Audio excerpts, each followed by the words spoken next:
Cet épisode est commandité par Loutech, les experts en location avec la plus grande flotte d'équipements d'élévation au Québec. Vous êtes à l'écoute de Station Constructo, un balado spécialisé pour le secteur de la construction au Québec. Bonjour à tous et à toutes, bienvenue au balado Station Constructo. Cette série traite des grands défis rencontrés sur des chantiers bien connus. Et au fil des épisodes, nous discuterons de 4 projets ayant rencontré différents types de défis, soit des défis en exécution, en ingénierie, en architecture, ou bien des défis qui ont trait à la technologie. Nous aborderons aussi évidemment les solutions trouvées pour y faire face. Dans cet épisode, nous discuterons des défis ayant trait à la technologie au sein des bâtiments. Chauffage, climatisation, humidité, ventilation, éclairage, les sources possibles de perte d'énergie sont nombreuses dans un bâtiment et heureusement, certaines technologies qui investiguent secrètement nos quotidiens depuis déjà plusieurs années prennent d'assaut les bâtiments et les systèmes CVAC afin de participer à leur décarbonation et puis ainsi les rendre plus verts et parfois plus intelligents aussi. Nous allons accueillir aujourd'hui Ronald Gagnon, technicien et chargé de projet chez Pajot Morel, et de même que M. Isaël Desage, responsable technologique chez Brainbox. Nous allons discuter avec eux de la décarbonation des bâtiments et des défis quant à l'installation de ce genre de système. Nous discuterons aussi des défis quant à l'acceptation d'intégrer de nouvelles technologies au sein des bâtiments, et ce malgré leurs nombreux avantages économiques et environnementaux. À tout de suite.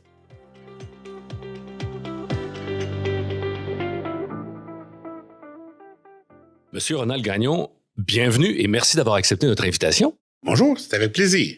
Donc, vous êtes dans le domaine de l'ingénierie chez Pajot Morel.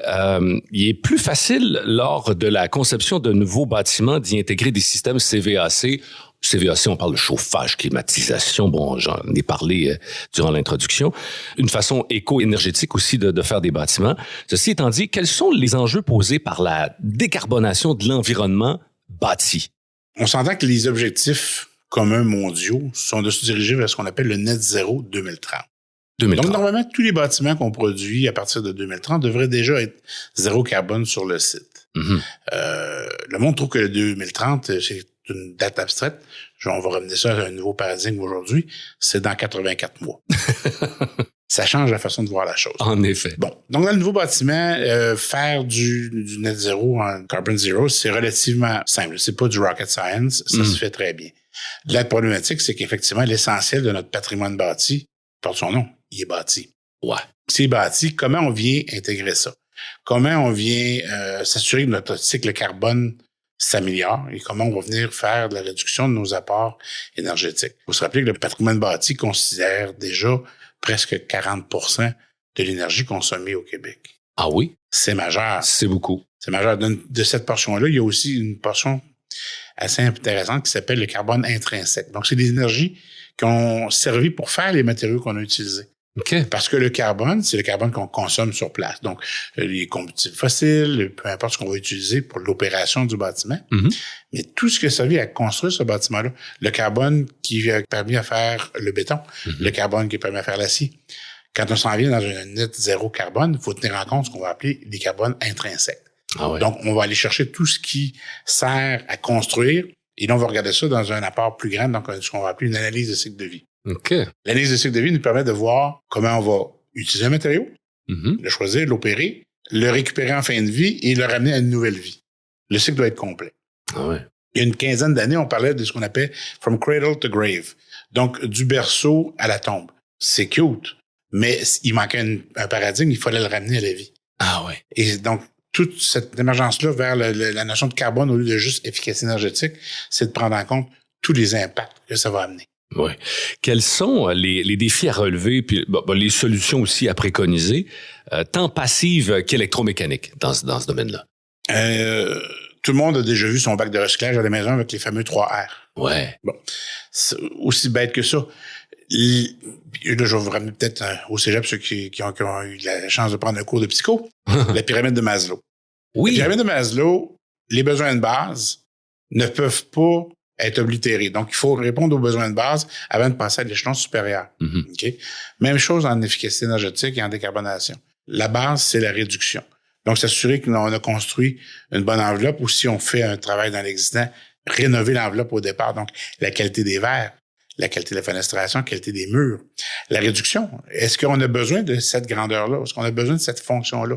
Réduire ça à son minimum. Mm-hmm. Après ça, le deuxième R, donc la deuxième phase dans la pyramide de Maslow, la récupération. Donc, j'ai réduit au maximum.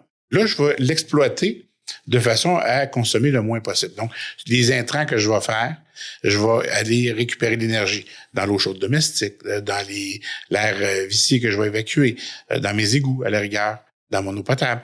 Je vais faire tout mon effort de réduction. Une fois que j'ai tout fait ça, là, je peux atteindre le sommet de la pyramide de Maslow, s'actualiser, devenir une meilleure personne. Dans le cas de notre développement durable, je peux devenir à ce moment-là, je peux aller vers les énergies renouvelables et ce qui va être cute, qui va être fancy. Donc, il n'y a pas de miracle, il faut y aller étape par étape. Étape par étape. Et il n'y a pas de mesure, il n'y a pas de panacée universelle. C'est une succession de petites mesures et de réflexions qui va nous amener à un résultat extrêmement bon. Ouais, il faut donc, exact, faut se mettre les mains dedans, il faut faire le travail. Et en fait, c'est ça, encore une fois, bon, vous allez tous à Montréal de temps en temps, on est à Montréal. Ben oui. OK. Qu'est-ce qui arrive le soir quand on regarde le centre-ville? Il y a beaucoup de lumière dans beaucoup de lumière allumée. Est-ce que beaucoup de ces bureaux-là sont occupés? Surtout pas de ce temps-ci. Surtout pas de ce temps-ci. Fait que ça, c'est toute l'énergie gaspillée. En hiver, tu dis, pas si pire, c'est du chauffage. Dès que le printemps arrive, là, aller jusqu'à l'automne, là, donc à peu près 9 mois dans l'opération d'un bâtiment, sur 12, là, on est en mode refroidissement. Fait que chaque fois que j'allume 1 watt d'éclairage, c'est 2 watts d'énergie. Wow. 1 watt pour l'allumer, 1 watt pour la refroidir.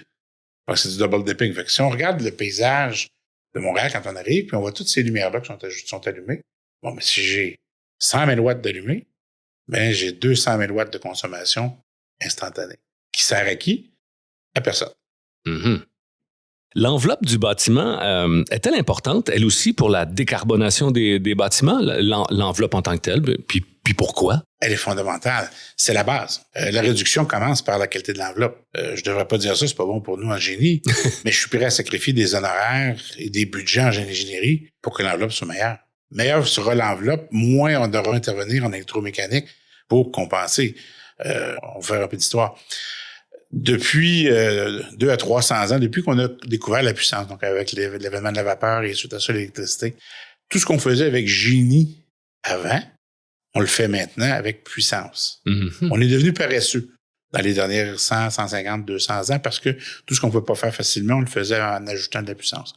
On peut pas passer assez d'air, on va grossir les gaines, on va mettre des plus gros ventilateurs, on va augmenter la puissance. Rappelez-vous, Cléopâtre buvait son lait avec de la glace il y a 3000 ans. Pas beaucoup de frigo en Égypte. En effet. On avait de la climatisation par absorption au Moyen-Orient. Les Romains utilisaient les planches à chauffant. C'est pas une invention à nous, là. Mm-hmm. Okay?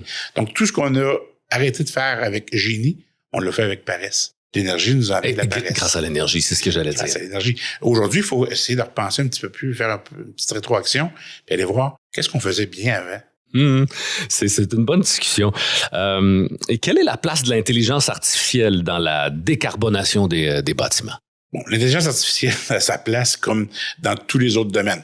Ce qu'il faut faire attention, puis j'ai une image qui me vient toute en tête, c'est je l'ai dans mon bureau d'ailleurs, qui dit input, output, puis si tu te trompes, capote.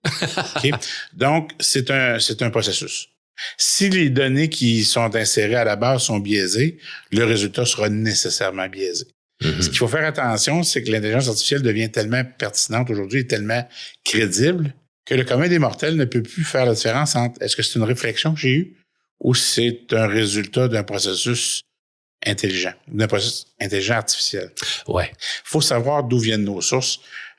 Autant que ça peut être d'une utilité incroyable au niveau de la gestion, parce que l'humain étant ce qu'il est, on a tendance à oublier des choses, à pas porter attention, à être distrait. L'intelligence artificielle peut nous permettre de faire des suivis d'une acuité incroyable.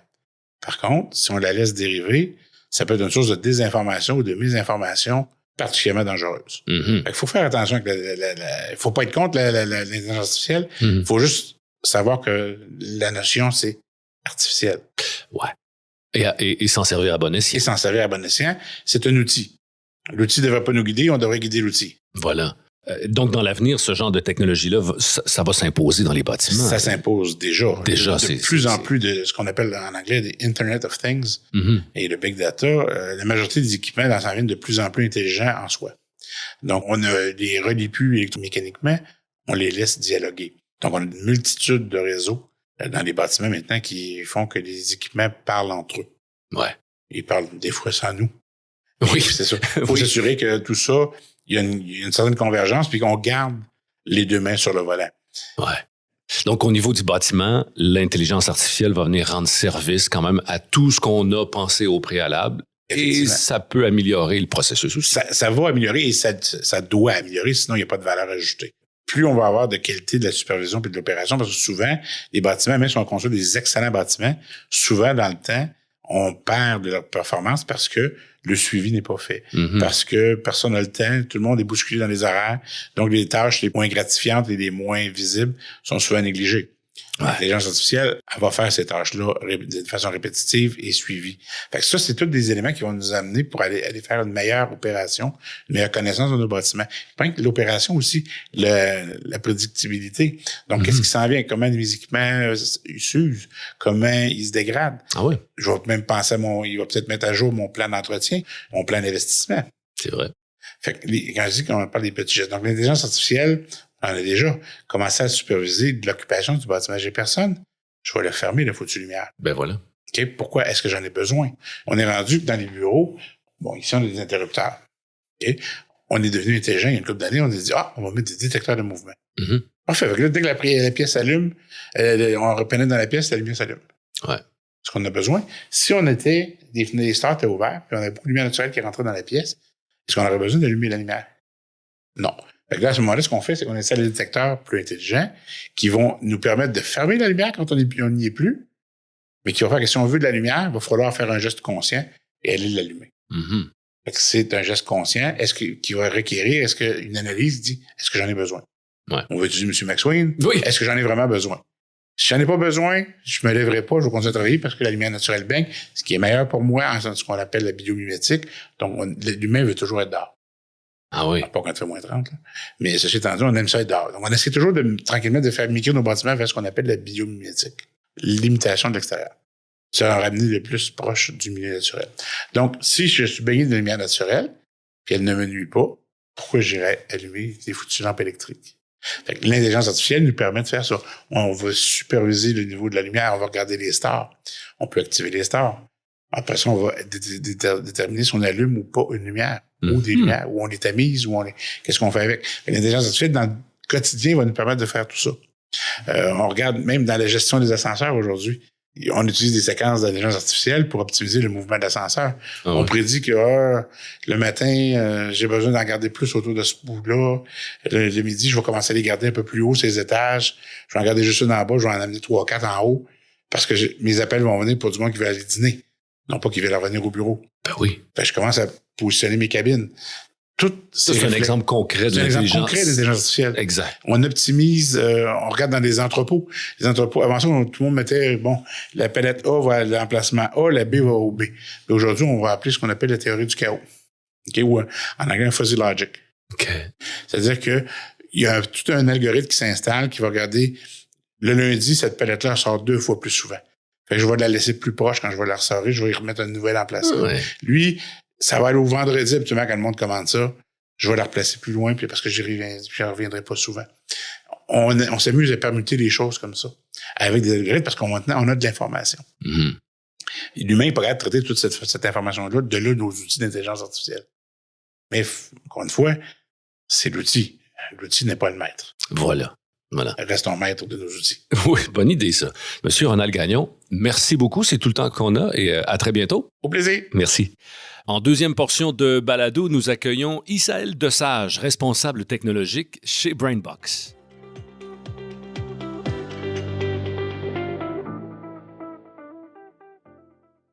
Merci beaucoup, Isaël Desage. Merci beaucoup d'avoir accepté l'invitation.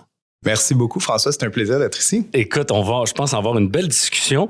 Pour débuter, première question. Pourquoi intégrer l'intelligence artificielle dans les bâtiments? Pourquoi l'intelligence artificielle? Parce que chaque bâtiment est vraiment unique. C'est-à-dire que vous pouvez prendre 2 bâtiments identiques, mais si vous les mettez géographiquement à 2 endroits différents, leur orientation face au soleil est différente, le comportement des utilisateurs à l'intérieur aussi. Et l'avantage de l'intelligence artificielle moderne, c'est qu'on peut apprendre de toutes ces données-là. Et en apprenant des données, on permet après ça à l'intelligence artificielle de se spécialiser et d'offrir de l'optimisation cas par cas pour chaque client. Ça, c'est intéressant. De quel type de bâtiment on peut retrouver ce que vous installez finalement? Dans le résidentiel, le commercial, et dans quel type de bâtiment? Oui, alors BrainBox AI fait principalement dans tout ce qui est commercial.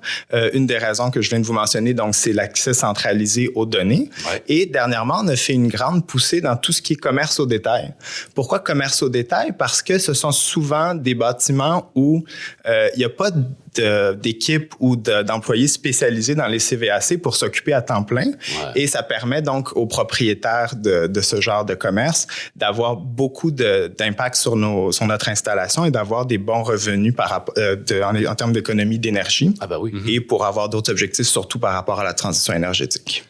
Quels sont les défis, Isaël, que vous rencontrez quant à l'installation de votre système? Est-ce que c'est... Bon, vous me parlez d'une petite boîte, mais la petite boîte, elle fait pas tout, puis il y a une installation autour de ça. Quels sont les défis? C'est une excellente question, François, puis je pense que la plupart de vos auditeurs se la posent aussi.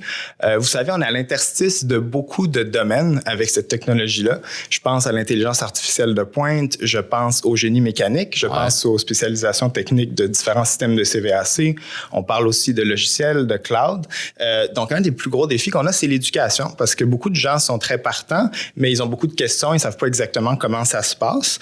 Donc, au travers des années, on a dû développer tout ce système d'éducation qu'on parle de l'amont, donc avant l'installation, d'expliquer la valeur, comment on procède aux parties impliquées dans l'installation du produit, jusque même à l'accompagnement, une fois que le produit est installé, que tout fonctionne bien, encore une fois, de montrer la valeur au client, de la quantifier et après ça, de maintenir la relation de façon constante parce que c'est un produit continu, donc ça continue d'optimiser en temps réel et donc la relation ne se termine pas une fois que l'installation a été faite. Donc, il y a toujours un suivi, évidemment. Absolument. Donc, ça, c'était un des plus gros défis qu'on a.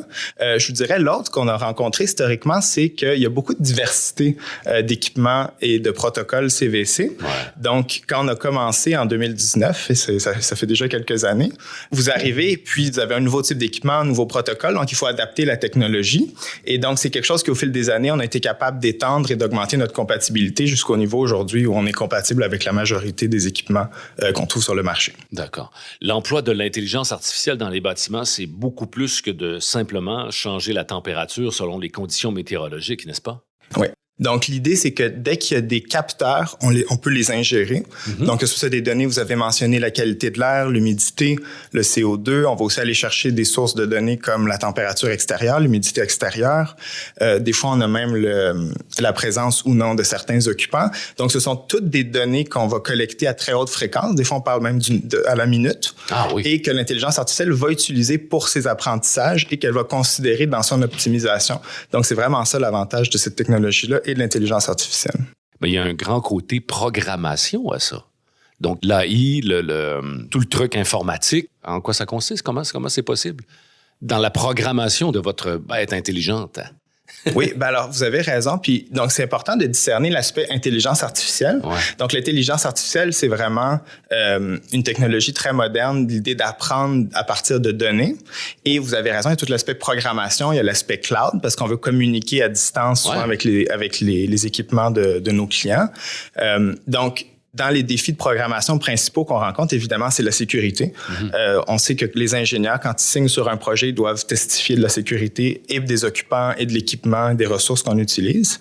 Donc, le premier défi autour de la sécurité, c'est toujours ça, que peu importe qu'on utilise de l'intelligence artificielle, on va être certain que cet aspect-là est couvert. Ouais. Ensuite, il y a le fait que chaque bâtiment est différent. Donc, on est obligé d'apprendre pour chaque bâtiment de façon indépendante parce que chaque bâtiment est différent. Et à ce moment-là, ce qu'on veut faire, c'est on peut pas avoir d'être humain dans le processus si on veut pouvoir faire une mise à l'échelle. Donc, dans le développement de cette technologie-là, c'est essentiel et ça a été un des défis qu'on a rencontrés et qu'on a dû résoudre dès le départ. Okay. Croyez-vous que dans l'avenir, ce genre de technologie-là va s'imposer dans les bâtiments et dans tout ce qui est bâti finalement? Est-ce que ça va devenir un truc, c'est normal, on va prendre de l'intelligence artificielle puis on avance avec ça. Est-ce que ça va devenir courant? Je suis un optimiste. Vous allez me dire oui, c'est sûr. Exactement. Je suis un optimiste né, François, mais je pense qu'on est déjà dans l'avenir. Je pense que la transition énergétique, c'est maintenant. Et je pense qu'on n'aura pas le choix d'avoir des technologies comme ça qui nous permettent d'aller chercher une amélioration de ce qui existe déjà. On peut pas toujours construire du neuf. On n'a pas le temps de construire du neuf. Effectivement. Et c'est pour ça que je vous dis, on est dans l'avenir. On est déjà dans près de 20 pays différents, 400 bâtiments. Wow. Donc, nous serons là et nous faisons ce qu'on peut pouvoir dans la transition énergétique. Le futur, c'est maintenant. C'est bon, ça. Merci beaucoup. Ça termine cet épisode du balado Station Constructo. Monsieur Isaël Desage, responsable technologique chez Brainbox AI. Je vous dis merci beaucoup. À la prochaine. Merci beaucoup, François, et merci à tous vos auditeurs. C'est ce qui termine le dernier épisode de cette série sur les grands chantiers, un défi à la fois. Nous souhaitons remercier Ronald Gagnon, Isaël Desage, ainsi que Loutech qui commandite cette série. Suivez Station Constructo sur l'une de vos plateformes préférées et sur les réseaux sociaux pour rester à l'affût de la sortie de notre prochaine série d'épisodes. Tous nos épisodes sont également disponibles sur portailconstructo.com, section balado. Merci d'être à l'écoute et à très bientôt.